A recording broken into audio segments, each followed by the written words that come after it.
كصاحب بزنس دايما بيجي عليك وقت وبتعمل مراجعة لنفسك، بتسأل نفسك يا ترى في طريقة اقدر احقق بيها نتائج احسن من اللي انا بحققها من غير ما استنزف طاقة اكبر كتير. في بودكاست بزنس بإحسان مش هتكلم معاك عن الاعلانات والارقام، بس هتكلم عن السر، الحاجة اللي بتخليك فعلا تقدر ان انت تسيب اثر اكبر وتحقق نتائج اكتر بكتير، والحاجة دي هي الاحسان.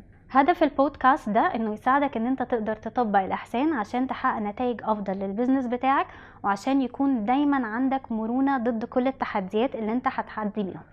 تابعوني في بودكاست بزنس بإحسان على راديو 2 FM.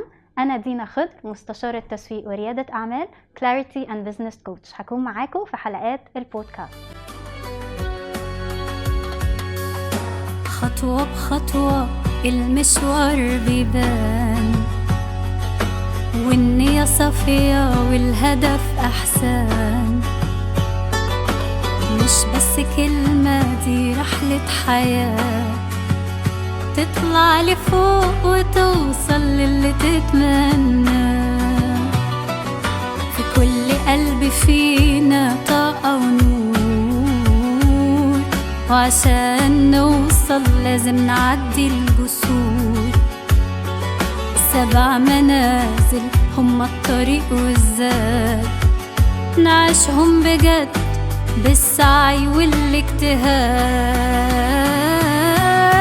الطريق للإحسان.